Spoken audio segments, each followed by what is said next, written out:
তো এখন কটা বাজে, 10:30 মতো বাজে।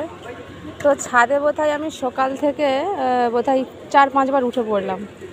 তার কারণ এই যে পাশে যেই ঘরটা দেখছো, এই ঘরে একজন মারা গেছে।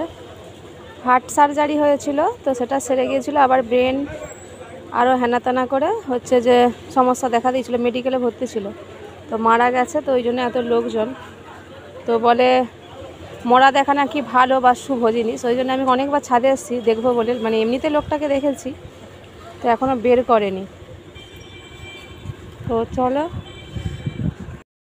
সকালবেলার সমস্ত কাজ সারা হয়ে গেছে। মুড়িটা খেতে বাকি ছিল, এই জাস্ট ওই মুড়িটা খেলাম। আর আমাদের মাউসি বললো মোড়া না নিয়ে যাওয়া অবধি রান্না বসাবে না। তো খেয়ে তো নিয়েছি। আজ আমার মঙ্গলবার, আজ মঙ্গল সংক্রান্তি। তো কালকের আলু সেদ্ধ ছিল, ওই দিয়ে মুড়ি খেলাম। আর ছেলে তো অনেকটা বেলাতে ঘুম থেকে উঠলো, কোথায় 10টা 10 জানো তো। তো ও এই খেতে বসেছে, ওকে মাখিয়ে দিয়ে এসছে, আলু মেখে দিয়ে এসছি। তো দেখা যাক, রান্না তো আজকে আমার হবে না, মানে ওদের বাপ বেটার মতো হবে। তো দেখা যাক কী করা যায়। মানে ভাতটা হবে, মাছ আছে ফ্রিজে, মাছ করে দেবো ওদেরকে। আর একটা নিরামিষ সবজি করবো, যাতে আমিও মুড়ি দিয়ে খেতে পারি। আর এবেলা রুটির ঝামেলায় যাবো না, যদি পারি তো এবেলা রুটি করবো, নইলে ওই সারাদিনটা মুড়ি খেয়েই কেটে যাবে। এমনিতেই তো খিদা তৃষ্ণা সব চলে গেছে, জানি না এত গ্যাস অম্বল হচ্ছে, কন্ট্রোল করছি, অল্প খাচ্ছি, টাইমে খাচ্ছি, তাতেও ওরকম হয়ে যাচ্ছে। তো যাই হোক, এই যে খেয়েছি, এখন কখন খিদে হবে তার ঠিক নেই। তো ওই জন্যই বলছি আর দুপুরবেলা রুটি চপই যাবো নি। তো চলো, ছাদে প্রচণ্ড রোদ, গরম হয়ে গেছে ছাদ, জানো তো, পা দেওয়া যাচ্ছে না। জুতোটাও পরে আসিনি, একটু দেখবো বলে কতবার আসছি। তো দুবার আগে দেখে গিয়ে পুজো করেছি, পুজো সারার পর আবার এসেছি, আবার গেছি, গিয়ে আবার হচ্ছে যে খেয়ে দিয়ে আবার এই যে এসেছি। একবারে দেখেই যাবো মনে হচ্ছে। এবার সব রেডি হয়ে গেছে, কারণ মাচা টাচা বাঁধছিল দেখছিলাম। তো এই সেদিনে বৈশাখ মাস পড়লো, আর কোন ধার দিয়ে দেখো না মাস শেষ হয়ে গেল। এবার জ্যৈষ্ঠ মাসের মঙ্গলবারগুলো করতে হবে, আর মঙ্গল সংক্রান্তি খুব কম পড়ে, ওই জন্য করেছি। তো আর মানুষের কথা সত্যি খুব কান্নাকাটি করছিল, এত খারাপ লাগছে। চলো একটু ওখানটা গিয়ে বসি, যখন আবার দেখবো মাঝে সাঝে এসে, কারণ নিচে আর যাব না। মাঝে একবার করে বেরিয়ে মুখ বাড়িয়ে দেখবো যে বের করছে কিনা। আজকাল সবজির দোকানেও যায়নি সবজি কিনতে, কারণ যা আছে ওকেই করে ফেলবো। ঢেঁড়স আছে, পটল আছে ফ্রিজে, এনে রেখেছি কালকে। তো এই আর কি।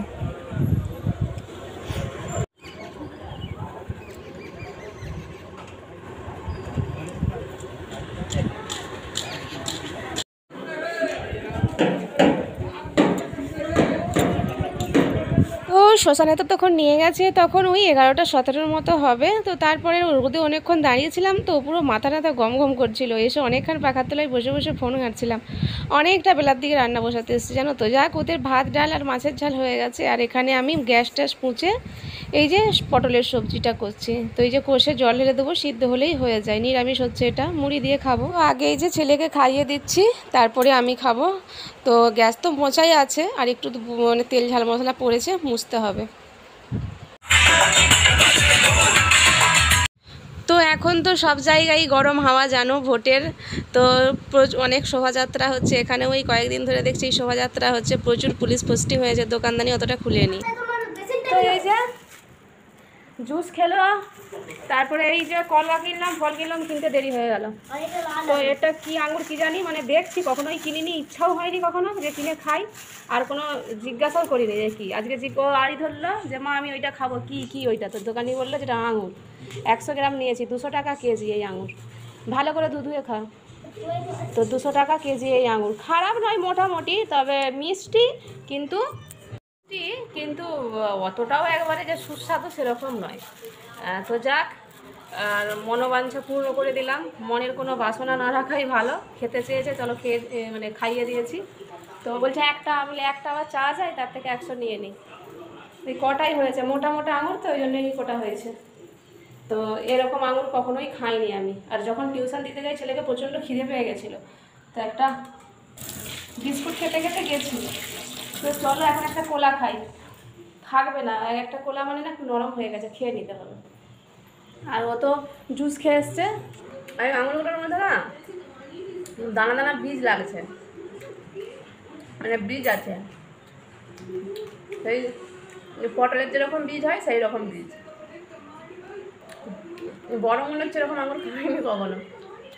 জানি না এগুলো আঙুর বলে, জানি হয়তো অন্য ফল কোনো নাম আছে। 4টা রাখি, চেক করে দেখবে। যদিও এইসব ফলমূল অতটা পছন্দ করেনি, খেতে চাইনি জোর জাবস্তি, তবুও রাখে নতুন জিনিস। ওই দিনে দেখানো হয়নি, এই 3-4 দিন হয়ে গেল যে কর্তামশাই এই যেগুলো নিয়ে এসছে কিনে, এরকম ঝুড়িগুলো 3টা 100 টাকা নিয়েছে বললো।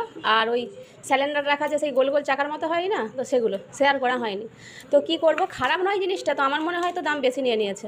বলছে পছন্দ হলো নিয়ে এসে, কী করবো এগুলো নিয়ে? বলছে রাখবি কিছু কিছু, মানে কী রাখবো? এই যে আম 2 কেজি নিয়ে এসেছিলো, এটাতে রেখেছিলাম, তো আমগুলো একটু শক্ত শক্ত ছিল, এই জন্য ফ্রিজে ঢুকাইনি। তো এই অবস্থায় ফ্রিজে রাখলেও হবে এইভাবে ভরে, তো আঠালো পড়বে না ফ্রিজে, তো বাইরেই রেখেছি। তো অতটা দরকার পড়েনি, ফ্রিজে অত ফ্রিজ ভর্তি সবজি আমার থাকেনি, রোজকে রোজ সবজি কিনে এনে রান্না হয়, তো ওই জন্য বাইরেই পড়ে রয়েছে। এখন কোলাগুলো এতে রেখে দিই, কিছু তো কাজে লাগাতে হবে, তো এটাই আর কি। সবজি টবজি রাখতে ভালো, তো আমার তো রোজের রান্না রোজের খাওয়া, তার কী রাখবো, তো চলো কোলাগুলোই রেখে দিই। তো দেখতে খারাপ লাগেনি, দেখতে ভালো লাগছে, তবে আমার মনে হয় তো দামটা একটু বেশিই নিয়ে নিয়েছে। ছেলে মানুষ কখনো কিছু কিনে নি জানেনি, আর ওই রাস্তাঘাটের দোকান থেকে কিনলে দরদাম করা যায় জানো তো, আর ওই শপিং মলটাল থেকে কিনলে দরদাম করা যায় না। এগুলো মলের কেজে, মল থেকে কিনেছে, দেখো এইভাবে ঢেকে রেখে দিলেও হবে, কারণ সকালবেলা কোলা টোলা দেখতে নেই, ঢেকে দেবো এটা। এই যে এটা খারাপ হয়ে গেছে, তো ছাড়িয়ে নিই। চলো ডিনার নিয়ে বসে পড়েছি। তো এই যে পরোটা করলাম, আর ওবেলার পটল দিয়ে আলু দিয়ে ঝাল ছিল, সেটা দিয়েই খেয়ে নিচ্ছি। তো সবগুলো এখনো ভাজা হয়নি, বাকি আছে।